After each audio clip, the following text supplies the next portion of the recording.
आज हम एक ऐसे टॉपिक पर बात करने वाले हैं जो शायद छोटा लगता हो, लेकिन फ्यूचर में बहुत बड़ा ग्लोबल इशू बन सकता है।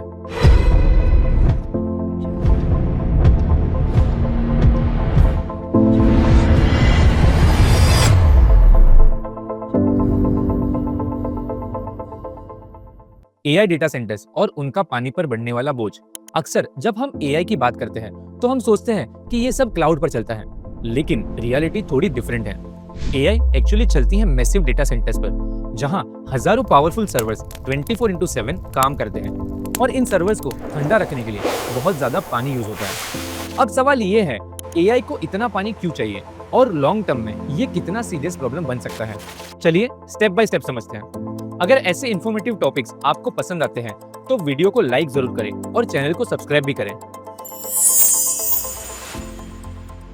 सबसे पहला सवाल, डेटा सेंटर्स में सिर्फ फ्रेश या पोर्टेबल वाटर ही क्यों यूज होता है?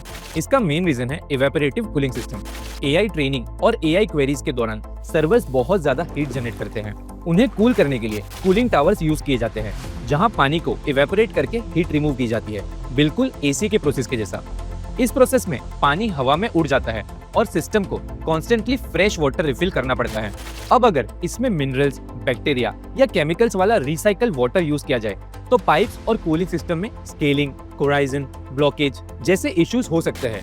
और जब इक्विपमेंट की कॉस्ट करोड़ में होती है तो कंपनीज रिस्क नहीं लेती।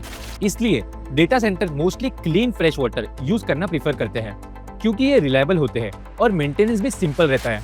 हाँ, टेक्निकली रिसाइकल वाटर यूज किया जा सकता है, लेकिन उसको ट्रीट करना एक्सपेंसिव और कॉम्प्लिकेटेड हो जाता है। अब आते हैं एक शॉकिंग फैक्ट पे। एक बड़ा एआई डेटा सेंटर रोजाना 3 से 5 लाख गैलन यानी 10 से 20 लाख लीटर पानी सिर्फ कूलिंग के लिए यूज करता है। ये लगभग 10,000 से 50,000 लोगों वाले छोटे टाउन के डेली वाटर यूज के बराबर होता है। ग्लोबल लेवल पर देखें तो 2023 में डेटा सेंटर्स ने 560 बिलियन लीटर पानी डायरेक्टली और इनडायरेक्टली यूज किया था।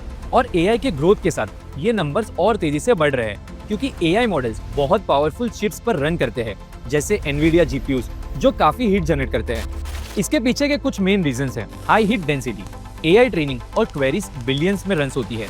सर्वर 24/7 हैवी लोड पर काम करते हैं, जिससे हीट बहुत ज्यादा जनरेट होती है। इवेपोरेटिव कूलिंग, ये सबसे एनर्जी एफिशिएंट कूलिंग मेथड है, लेकिन इसमें पानी इवेपोरेट हो जाता है, इसलिए फ्रेश वाटर कंटिन्यूअसली रिफिल करना पड़ता है। Indirectly water use electricity generate करने वाले पावर प्लांट्स भी कूलिंग के लिए पानी यूज करते हैं। डेटा सेंटर्स के टोटल वाटर फुटप्रिंट का 60 to 70% हिस्सा एक्चुअली पावर जनरेशन से आता है। अब कंपेयर करके देखिए, एक एवरेज इंसान रोजाना 100 से 200 लीटर पानी यूज करता है, लेकिन एक सिंगल लार्ज डेटा सेंटर हजारों लोगों के बराबर पानी एक दिन में कंज्यूम कर सकता है। अब सवाल ये है, लॉन्ग टर्म में ये प्रॉब्लम कितनी सीरियस हो सकती है? प्रोजेक्शंस के हिसाब से 2030 तक सिचुएशन और इंटेंस हो सकती है। ग्लोबल लेवल पर डेटा सेंटर्स का direct water use 1.2 trillion litres annually तक पहुंच सकता है। और सिर्फ यूनाइटेड स्टेट्स में ही एआई डेटा सेंटर्स 2028 तक 32 से 68 बिलियन गैलन पानी ईयरली यूज कर सकते हैं, जो मिलियंस ऑफ हाउस होल्ड के वाटर कंजप्शन के बराबर है। माइक्रोसॉफ्ट जैसी कंपनीज इंटरनली एस्टिमेट कर रही है कि उनका वाटर कंजम्पशन 2030 तक 150% बढ़ सकता है, जो 18 बिलियन लीटर से भी ज्यादा हो सकता है। ये सिचुएशन केओस क्रिएट कर सकती है। बहुत से data centres water stress region में बन रहे हैं, जैसे एरिजोना और टेक्सास, जहां ऑलरेडी ड्रॉट कंडीशन होती है, और इससे फार्म्स, सिटीज और नेचुरल इकोसिस्टम के साथ वाटर कंपटीशन बढ़ सकता है।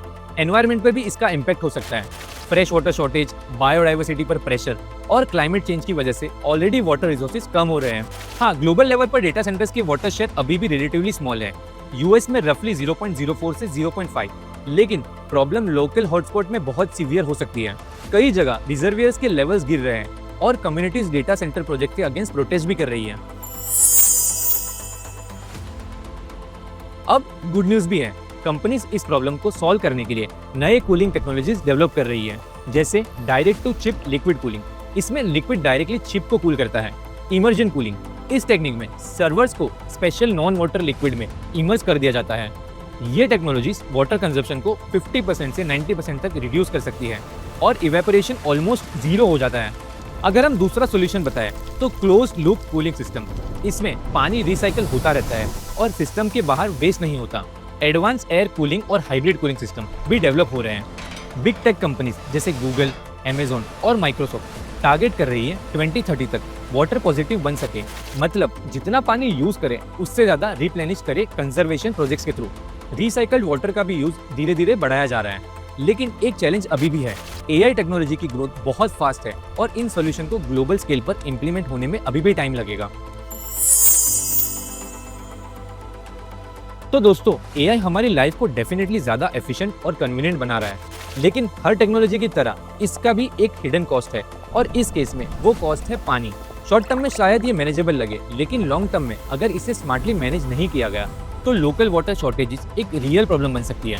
इसलिए जरूरी है कि टेक्नोलॉजी कंपनीज और गवर्नमेंट मिलकर बेटर कूलिंग टेक्नोलॉजीज और स्मार्टर प्लानिंग पर काम करें। अब आपका क्या ओपिनियन है? क्या एआई के बेनिफिट के साथ साथ हमें उसका एनवायरमेंटल इम्पैक्ट पर भी ज्यादा ध्यान देना चाहिए?